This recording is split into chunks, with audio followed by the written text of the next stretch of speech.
Om Jananim Sharadam Devim Ramakrishnan Jagadgurum Padapadme Tayo Sritva Pranamami Murmuhu. Om Sahana Bhavato Sahanau Bhunaktu Sahaviryam Karavavahai तेजस्विनावधीतमस्तु मा विद्विषावहै। ॐ शान्ति शान्ति शान्तिः। हरिः ॐ। Om. May Brahman protect us both. May Brahman bestow upon us both the fruit of knowledge. May we both obtain the energy to acquire knowledge. May what we both study reveal the truth. May we cherish no ill will toward each other. Om. Peace, peace, peace be unto all. We are continuing the third mantra of the Brahma Upanishad. The first part is all the gods and goddesses, the whole universe, everything is in the heart of each one of us. One of the most tremendous statements that we are the Brahmas, we are the Vishnus, we are the Shivas.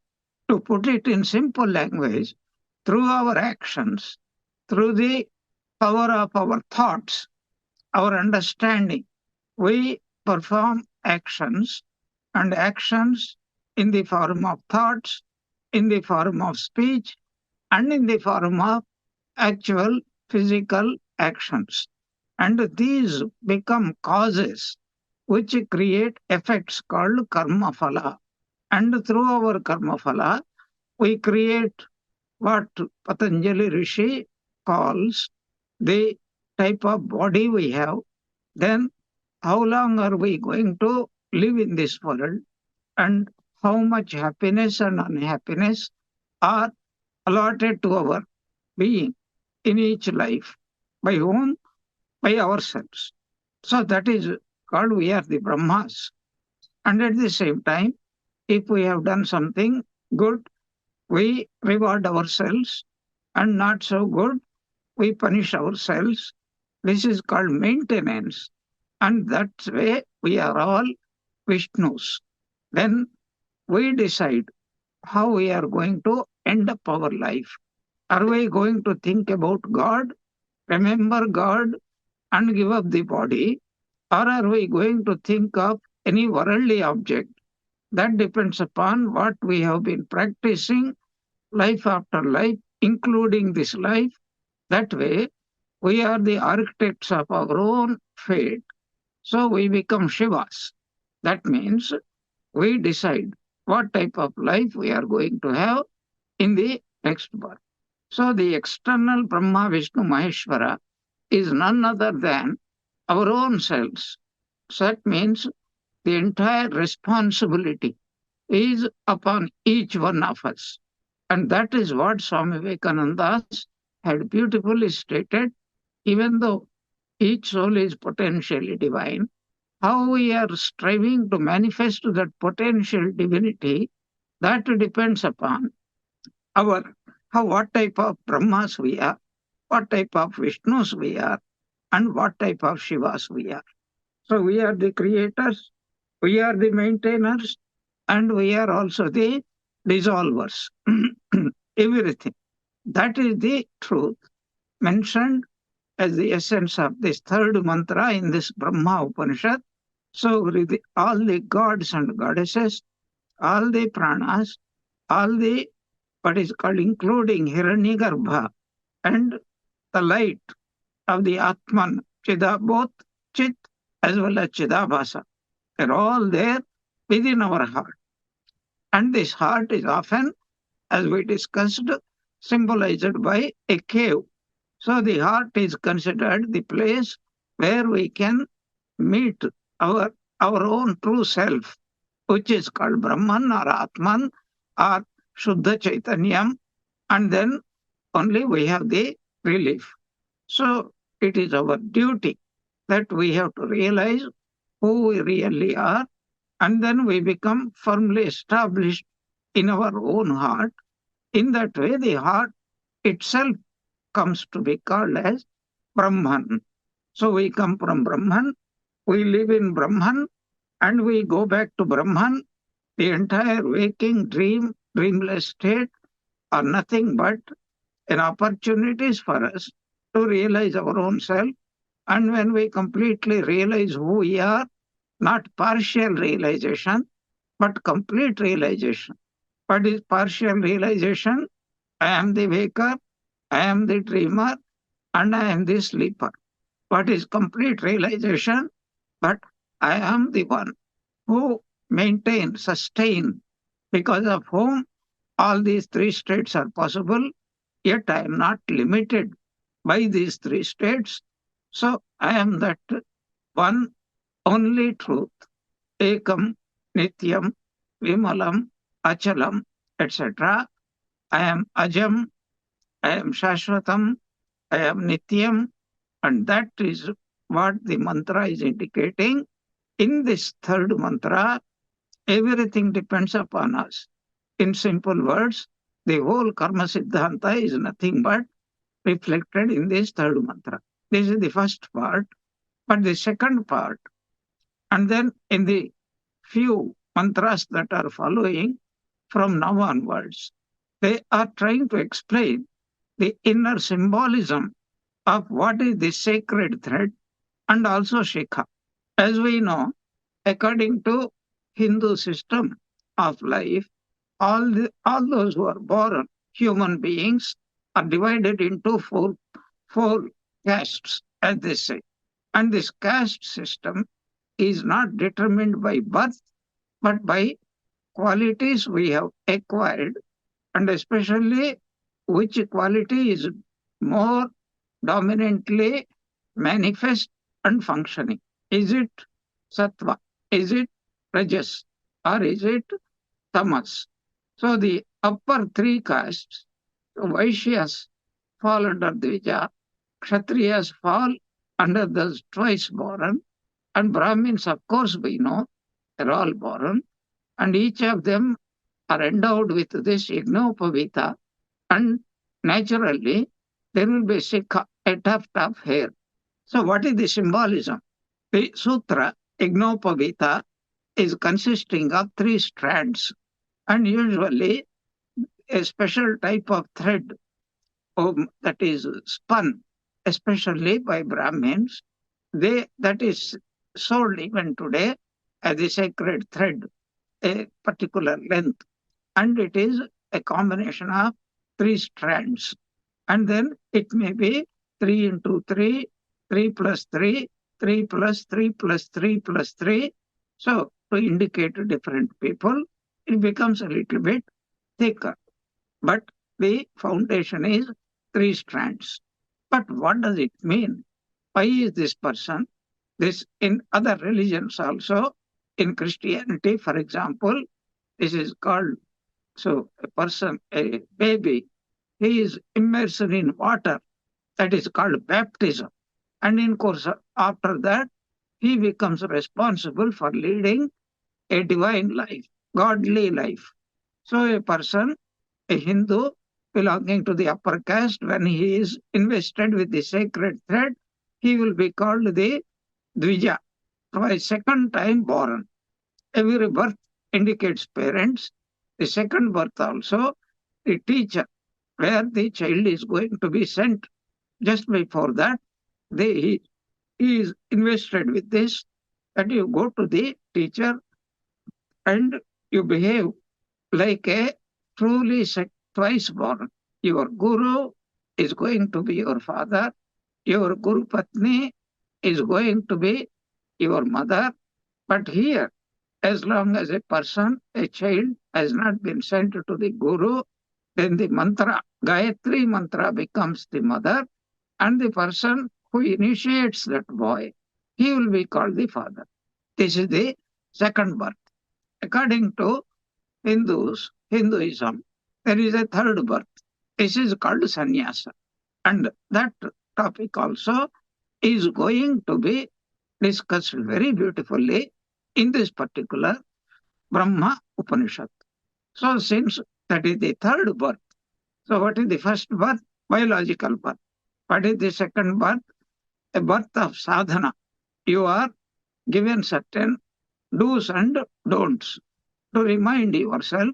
So they have given you a sutra called Yajnopavita or sacred thread, and you are also given a tuft of hair in a particular way. And these are external things symbolizing something very spiritual, very deep. And that is what is going to be indicated in the last part of this third mantra. We have already started it. Trivrit Sutram. Sutram means the sacred thread. It is consisting of three strands and it is equated with N Mahat, that is the highest creative Brahma. We are still not realized souls, so we become what we call sadhakas in order to realize that one. Therefore, we have to understand God is watching us in the form of this sacred thread. Hridi Chaitanya Tishtati. So, where is the supreme reality that is there in the form of Chaitanya, pure consciousness, in the heart of everything? As the heart of non-living things, it only is capable of manifesting only existence, Sat. But in the living beings, both as Chit, also as Ananda. And what drives a creature, I want to survive, I don't want to die, is that knowledge and then the Ananda. So these are mighty facts which are explained in every Upanishad, but here directly it is being told. We are getting something very, very special in this Brahma Upanishad by giving us the inner meaning of what is the sutra, what is the shikha. So this, first of all, God is with us.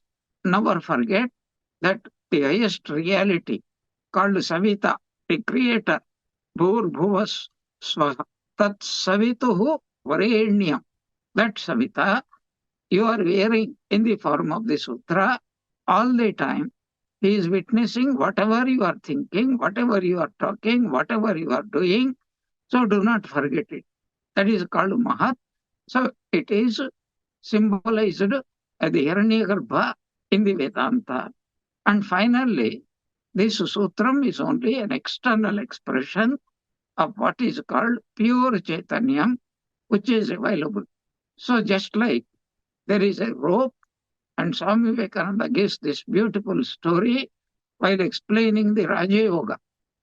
A king had imprisoned one of his ministers. He was very intelligent and on the highest tower from where there is only one way to he can come down, but that is barred. But there is a high window. But somehow the minister could climb, and his wife used to come to him. And one day he instructed her that you bring finest silk thread and then a little thicker thread and still thicker thread until the gross thread, thicker thread is a rope. A rope is nothing but a combination of many of these threads only, is capable of bearing the weight of a person. Then you bring one small, what is called insect, and a bit of honey. I don't know, we don't know, and it is not necessary whether the wife understood the inner symbolism, but she brought, and then the minister from above, he guided her. First, you smear, you tie the smallest silken thread to the leg of this small insect. So, and then you tie at the end of that silken a little more thick and ultimately much thicker, and smear a bit of honey to the mouth of this insect and point it out towards this tower. And like musk deer, the poor insect doesn't know where from this beautiful, tasty honey is coming. It thinks that it is there coming from somewhere, above. So he starts climbing, and it is quite capable of carrying the finest thread. And when that insect reaches the small window, skylight, he catches hold of the insect and then gently releases it, catches hold of the fine silk thread and pulls it up. And then at the end of it is still stronger thread.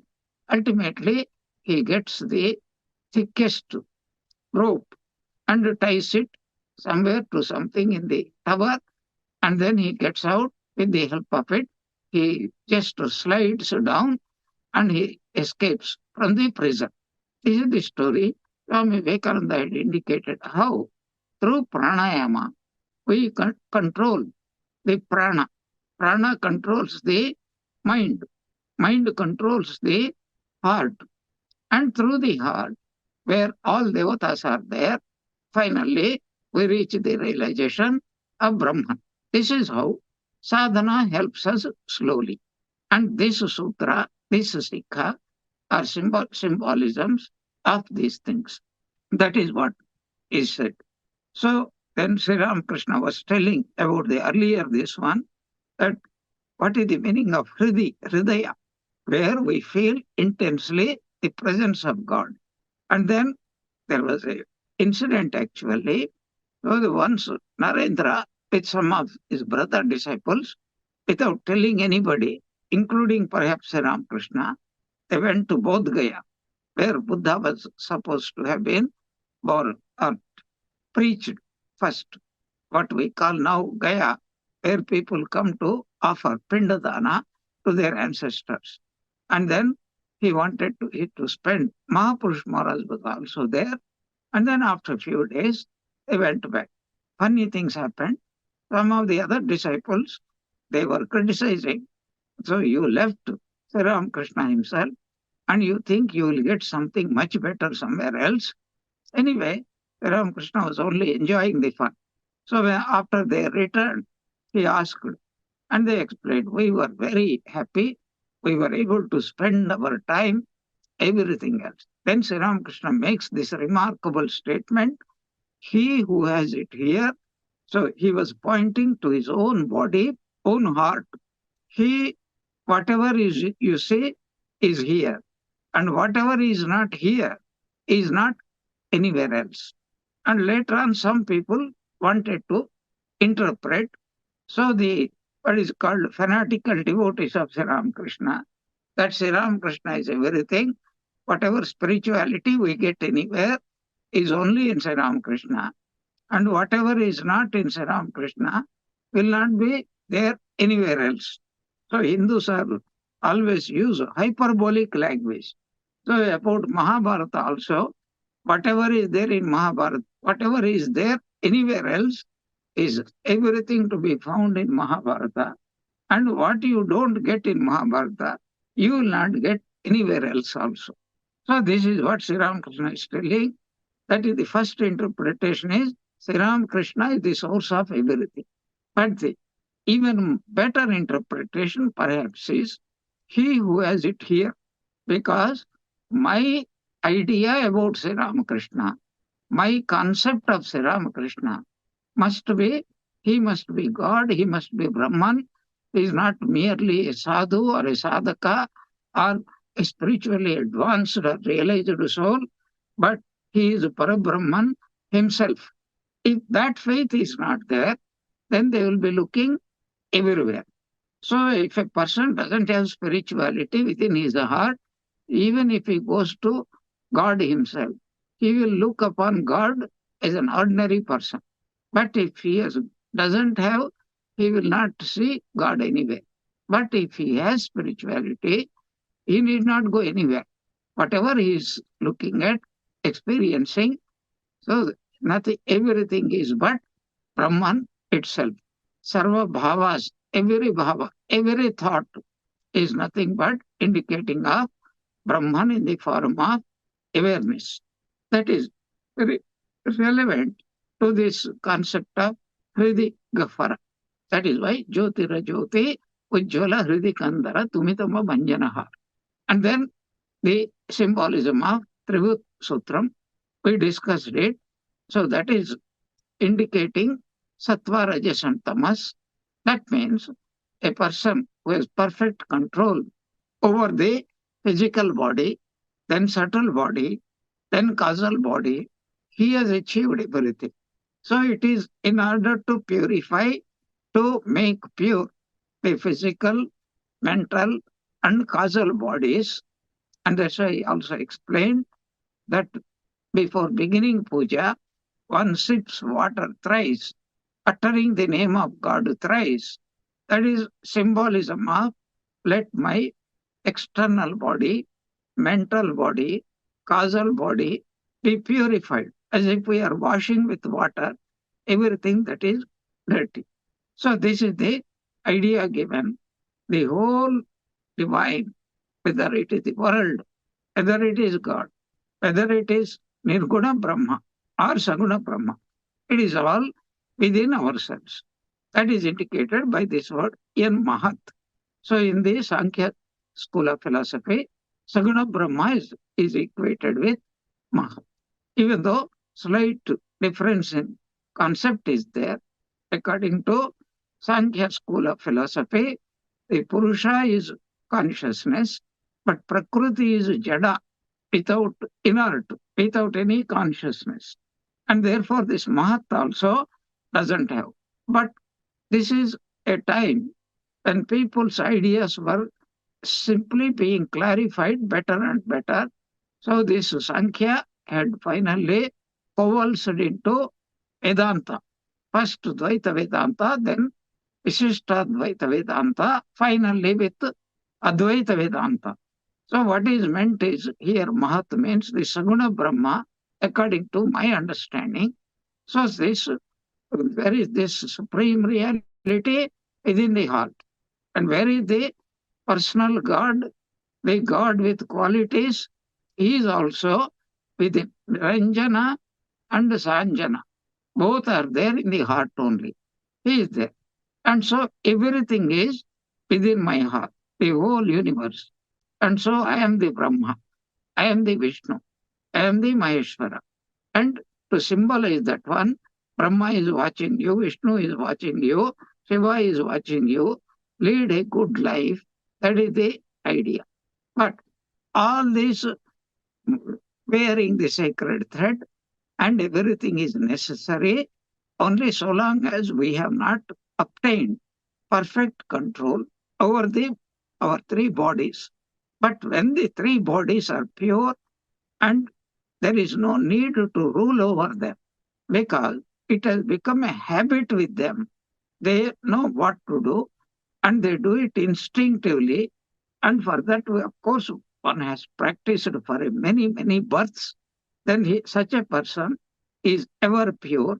He can never do anything impure act or immoral act, etc. So that is being indicated by this sutra. And when the sutra, through constant reminder, helps us to become such a pure person, that means that person becomes incapable of going against scriptures. He will have tremendous Shraddha and Vidhi and Nishedha. Perfection in doing what scripture says you must do, not you have a freedom to do, but you must do. And certain things you must not ever do. That requires even more sadhana. When a person becomes perfect in it, until the time we require our Ignopavita or sacred thread and Sikha to guide us, to remind us, to indicate to us how long do we have to study scripture until we understand it. How long do we need a letter that has been sent from our home until we read the contents, keep them in mind. Then this was, as devotees of Sri Ramakrishna know, that Sri Ramakrishna used to illustrate with this parable. A man was working in a city, but his house, his family, his children, everybody is in a village. And one day he received a letter and he was in a hurry at that time. So he put it somewhere and he returned back and then he started searching. He wanted to read and he misplaced it, and it took him many hours to find it out. Finally, he found it out, and then he read certain things were wanted. When you come next time to the village, you buy these things, some cloths, some materials, some food materials, some implements, etc. Whatever. Once the man understood it, he tore that same letter and threw it away. That letter for which he spent a lot of time digging it out, searching for it. Now, as soon as he came to know, then he started collecting those materials. The purpose of the scripture is to tell us what to do, what not to do. And when a person starts doing, he becomes perfect. And when he becomes perfect, yatra vedaha aveda bhavanti, then no need for instructions. It is only necessary until it becomes a habit for us. And when we transcend this vidhi and nishedha, that is called the fourth stage of life according to Hinduism, which is called sannyasa. What is sannyasa? It is not donning some ochre clothes at some particular point of time. When a person has completely given up every attachment, he doesn't have the slightest desire to enjoy anything through his physical body or subtle body or causal body. He understands that God alone is real, everything is impermanent, and he becomes restless to realize that truth. Then that is called sannyasa. Sannyasa is a development in consciousness. It is not a state where a person goes and then puts on a particular colored dress, etc. But the point here is when a person becomes a fit sannyasi, part of the sannyasa ceremony is to give up vidhi and nishedha, because not because he gives up and misbehaves, because he has become so pure, instinctively he cannot do anything wrong. Instinctively he cannot but do what is right. That means there is no need to be reminded. And this sacred thread and shikha are there only to remind. Now that he has attained that state, there is no need for him to remind at all. So a fire is lit up. This is called homa, especially Viraja homa. And then he takes out a sacred thread, takes out the tuft of hair called shikha, and then with certain particular mantras, he puts it in the blazing fire. And then he becomes a spiritual person. That is what is going to be indicated as the real meaning of this Ignopavita, equating with Brahman. A realized soul, it has become natural for him. This Ignopavita, that means knowledge, has become part and parcel of his life. So discarding external symbols as formulated in the following ordinance of initiation into sannyasa. That is being indicated here in this again, in this next mantra. What is it? Ignopavitam paramam pavitram prajapatehi yat sahajam purasta ayushyam agriyam pratimuncha shubhram ignopavitam balamastu tejaha. The first part of this mantra is to indicate that for God or for a realized soul, this becomes a most natural thing. What becomes? That this Ignopavita is a spiritual Ignopavita. And it becomes what is called Saguna Brahma is purity itself. He is called Prajapati here. Prajapati or Hiranyagarbha or Ishvara or Saguna Brahma or Sutratma, they're all one and the same. So that is being indicated here. So when a person, after becoming pure, and he can never do anything wrong, this is what Sri Ramakrishna, in his inimitable language, he indicates an expert dancer can even deliberately fails to take a false step. So it is impossible. An expert musician, he can never sing any raga, any particular style of singing in the wrong way. An expert, what we call tala giver, that is he who plays the strikes the cymbals. Such a person, it becomes so natural. You watch carefully that fellow is looking here and there and he is smiling. He is also leaning over and talking with somebody.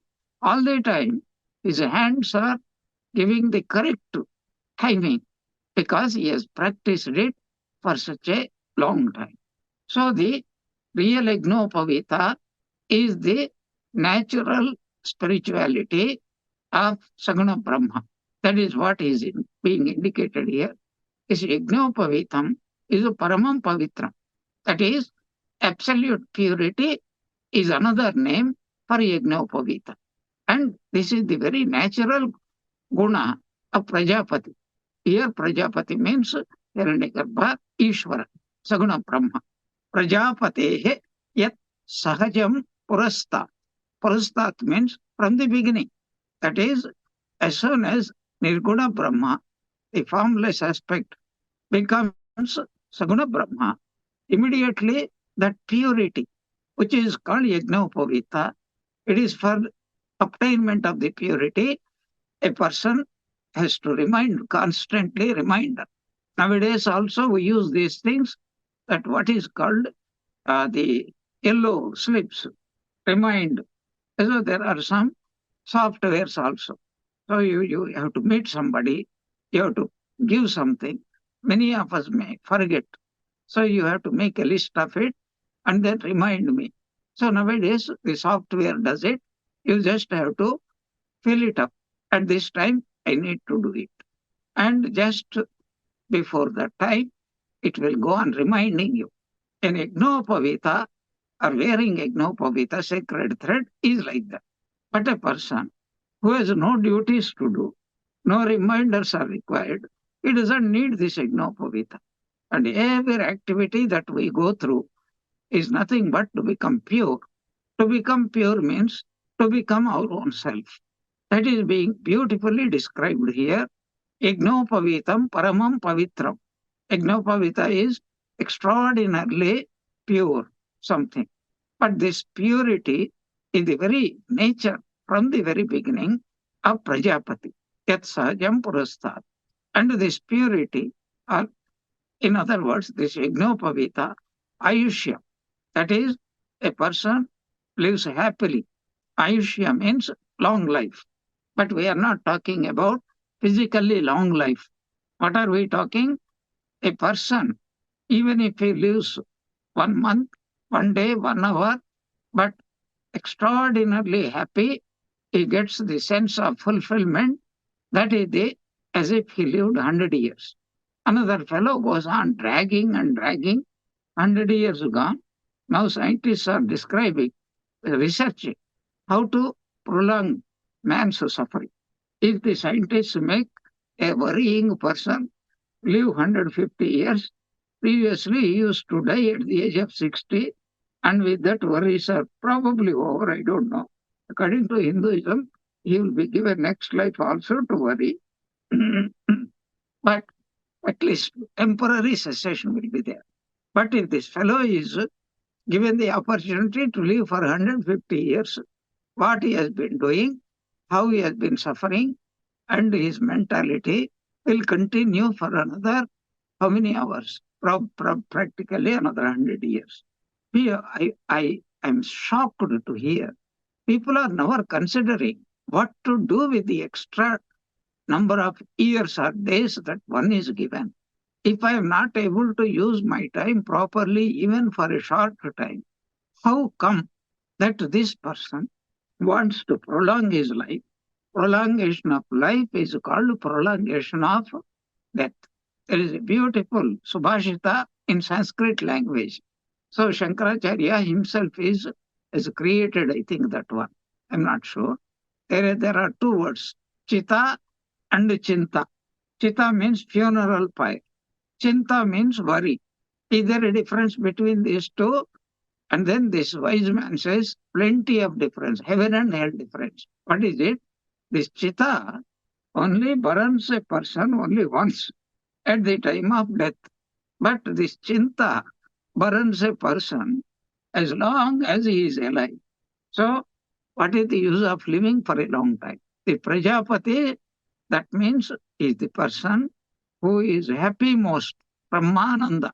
So, this true Yajnopavita, the person who is identified with pure consciousness, that is, he has become Sat, Chit, and Ananda Swarupa. So, that real Yajnopavita, which is I am the knowledge I am Brahman, Ayushyam, that is fulfillment of life, Agriyam, and it is the most greatest thing in this whole world, eminence thing. When you meet a person, any great person, a great musician, a great poet, a great administrator, a great statesman, whatever be the person, even a great cook, you feel elevated. But here is one who is from the very beginning the most eminent being in the whole world, being Saguna Brahma, God. That is, Agriya means he will be distinguished as the best among everybody, all because of what? This Ignopavita. But again, don't he is going to wear some sacred thread made up of some three strands, 3 into 3 strands. No, it means he had that knowledge, I am Brahman. And then Pratimuncha, so having given up the external things, should then he puts on Ignopavita, which is Shubhram, absolutely pure from the beginning. And may this Ignopavita, that means the knowledge that I am the divine. Until now I knew I am potentially divine. Now through realization, I know that I am divine. I have become a realized soul. So let that Ignopavita grant me immense strength and Teja, splendor. Spiritual strength is called Teja. Physical, mental, intellectual, aesthetic, moral strength is called Balam. So the greatness of Ignopavita is hymned here, praised here. Now, as I mentioned earlier, why are these being described? But there comes a state when the purpose of the Ignopavita and the purpose of the keeping the tuft of hair, brahmacharis are supposed to be wearing that. And by definition, a brahmachari is one Brahmani charati, a person who tries to live continuously in Brahman. He is called a brahmachari. Brahmani charati iti brahmachari. That is to say, he is trying to develop his potential divinity, is trying to manifest his potential divinity. But the time has come, he knows crystal clearly, without the least bit of doubt, and he feels that I should take to that state of life as enumerated in Hinduism called sannyasa, and this is above even vanaprastha because even a vanaprastha cannot discard these things. But this person is ready. What does he do? That is being described in the next mantra. Saha, such a person who has become pure, has become a realized soul, who is endowed with knowledge that I am divine, I am Brahman. Such a person is fit for sannyasa, and as an ideal, as a what is called tradition, he wants to enter. But the idea is whoever realizes this state, whether it is already a natural sannyasin, external sannyasa, a few people take by the will of God as a role model for other people. For Hindus, dying, leading the third state of life, vanaprastha is a must. And it is very unfortunate that most of the devotees of Sri Ramakrishna, they claim to be devotees, they claim we have taken initiation, they never plan for the third state of life. Our children are grown up, we don't require more money, we can lead a simple life, we can stay in a holy place, and we want to slowly to move, giving up every attachment towards God. Even that thought is frightening to people. Oh, how can we leave our children? Such a misfortune is indescribable. Even if you don't want, then do not claim that you are a devotee of God. It is far better. Let people think that you are not a devotee of God. Okay, you are a worldly person and you do what you like because you are a worldly person. If you don't lead your life wherever you are, you have the opportunity to prepare yourself for the final this thing. And even this vanaprastha is not what is being talked about. It is when a person, by leading a proper vanaprastha is ready now. So the purpose of Yajnopavita and the tuft of hair, both are fulfilled. Now he wants to lead, enter into some people. Everybody need not. They may not even live such a long time. That is being described here. Such a fit person, adhikari. That is what Shankaracharya wants to talk about. Sadhana chatushtaya sampanna adhikari. Then he is alone is fit to dwell into that state, which is called Shravana, Manana, and Nididhyasana. And it is more or less accepting the fourth state of life called sannyasa. So sasikham vapanam kritva bahi sutram tyajed buddha edaksharam param brahma tat sutram iti dharye. We have discussed the essence of these things, but what it means is, so the enlightened one, who is the enlightened one, who has become fit now, he obtained this knowledge that I am the divine and nothing to do with body, mind, or the three bodies, and I am purely divine. I am pure consciousness. Such a person is called enlightened one, and he has a desire that I should, by the will of God, take up to fourth state of life, which is called sannyasa. So one should discard until now the Ignopavita, from the time of the sacred thread until this state of development of purity and knowledge, they helped this person. Now there is no need for them. So whether they are there or not, it is not necessary. So he can safely discard them. So such a person that is about to enter into sannyasa life should discard the external thread, putting it off with the along with the sacred tuft of hair on the head. This is a part of the sannyasa ceremony even today by everybody, especially not in the dualistic schools of Vedanta, but only in the Advaita tradition of the Vedanta. So what should he do? Sa sikham vapanam kritva. He should give up what is called sutra and what is called sikha. Bahi sutram tyajed buddha. A person about to accept this fourth state ceremonially, he should cut off the tuft of hair and with mantra offer it into the blazing fire. Similarly, he should take off that sacred thread which has helped him to gain control to make pure all the three bodies. Yajit. Such a person is called Buddha, or a person who is a wise person. He alone is fit to give up this sacred thread as sikha. But what would be the state of knowledge? Yat aksharam param brahma tat sutram iti dharaye. That is to say, he should put on that spiritual sacred thread, which is everything is sarvam khalvidam brahma. Whatever yet I experience, what is it? Aksharam param brahma. Aksharam, indestructible. It because it doesn't have birth, it doesn't have death, there are no changes, and so that eternally changeless infinite reality called Aksharam. It never deviates from its nature because it is changeless, and that is also known as the supreme reality, Param Brahma. Remember, according to Advaita Vedanta, even Ishvara is also changeable reality because he is the symbolism of this birth, sustenance, and death. Srishti Sthiti Vinasha. You will clearly understand it Because every evening, what do? Srishti Sthiti Vinashanam Shakti Bhute Sanatani Punashraye Gunamayi Narayani Namostute.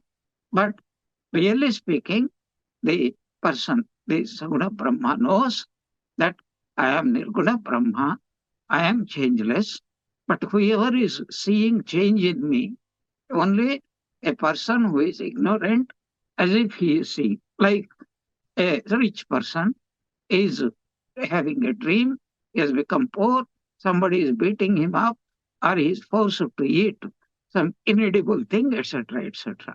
So that continuous identity, I am Brahman, is called that Yajnopavita, Tat Sutramiti Dharya.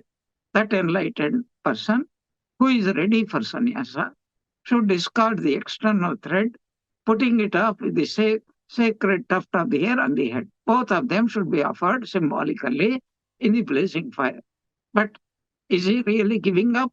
No. The symbolism is the Supreme Brahman.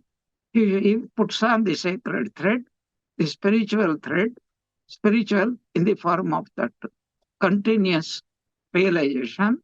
I am that Supreme Brahman, and the all pervading one. That is the thread, and that is also the tuft of hair. He should put it up. So here, Aksharam means that which remains without change forever. So Brahman is that one. And that is to say, in Swami Vivekananda's words, I am divine, I have no birth, I have no death, which Swami Vivekananda had beautifully expressed in the song of the Sannyasin board. Say, Om Tat Sat, Om. I am that Om Sat. And we will progress into the next sutra. What is the meaning, definition of this sutra? Sutra means thread, and beautiful meanings are given. Suchanat sutram ityahu, sutram nama parampadam, tat sutram viditam yena, savipro vedaparagaha. First of all, what are the two definitions of what is the meaning of sutra itself, sacred thread? Secondly, what is the inner meaning of this word sutram, which we already discussed earlier? And what does he gain once he understands the inner meaning of this word sutram? So, Suchanat Sutramityahu. A pointer is called Suchan. So, what is the sutra that we hear? Ignopavita, my son, you are really divine. Never forget this fact. That reminding factor is called Suchanat, by pointing out what you call in modern language, whether you enter into a huge campus, etc., some arrow marks will be there. So the dining hall is that way, the lecture hall is that way, the prayer hall is that way, and so they go on. Similarly, in airports, you get it. Gate number, so and such is in this way. And for collecting all your baggage, luggage, etc., so that is in this way. And for what is called going out, the exit is also there, straight ahead, like that. It is our normal experience. All the symbols are there. So here that sutra, its main function is to point out beyond itself. It is not to point out that I am the sacred thread. No, it is only meant to show sutra. That is the first meaning of sutra, Suchanat Sutramityahu. Second meaning of this, Sutram means Nama Parampadam, that highest reality, highest stage of life, stage. That is that Vishnu Parampadam. That is called Sutram. That is being indicated. So every Ignopavita, you are not the body, you are not the mind, you are that potential divinity. So you are really divine, but you have forgotten you are divine. But all these ceremonials, rituals, pujas, mantras, etc., are only pointers to you. So that is one meaning. Another meaning, sutra, means a thread. Suppose you want to make a garland. Sutre manigana eva. This is what we get in the Bhagavad Gita also. That without which this entire universe, this garland called this universe, cannot be sustained if you don't have a thread to keep all the flowers together. It will not remain as a garland. Similarly, if there is something which is upholding this whole universe, it will not be there. What are they upholding? Brahman is upholding. In what form? Sat, in the form of existence, Chit, in the form of knowledge, Ananda, in the form of bliss. You remove these three, something becomes, it doesn't even become non existent, because something which is there, existent, can never become non existent. And we cannot imagine non existence. Therefore, it is to indicate this whole universe, which we mistake, Nama, Rupa, and Guna, or what we call Desha Kala Vastu Paricheda, is nothing but pure Brahman. It is because of the Brahman we are able to sustain our body, our mind, as well as the external universe. The whole life is nothing but sustained by God. If that God gives you up in the form of existence, knowledge, and bliss, then we will not exist at all. All the three will be lost. That's why it is a continuous prayer.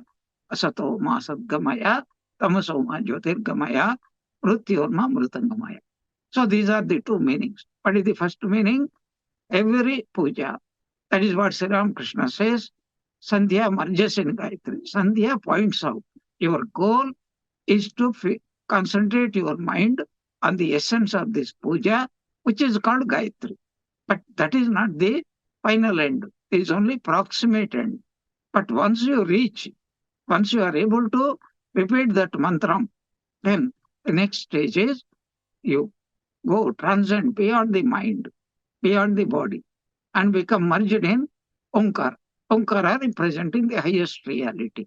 So to merge in the highest reality, that means to know that I am the highest reality, and whatever helps, that is called a sutra, ABCD. That is why when a person starts his education, he will be starting with A, or usually God's name, Namah Shivaya. That is made to be written by holding the hand of the baby. Om Namah Shivaya.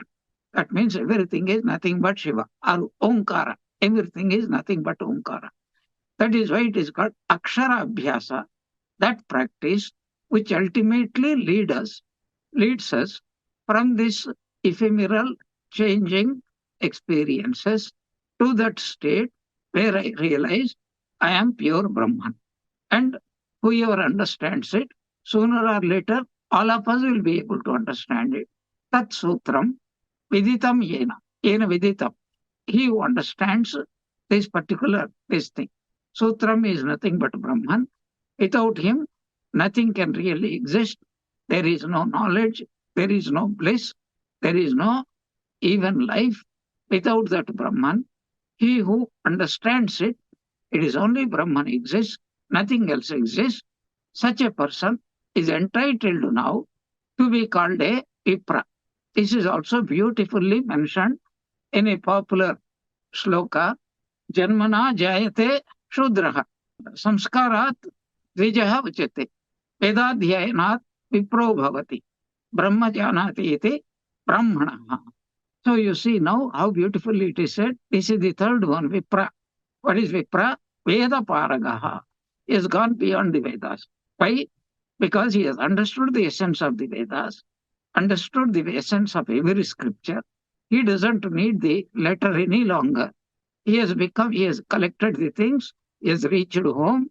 So there is no need of remembering that he has gone beyond the Vedas.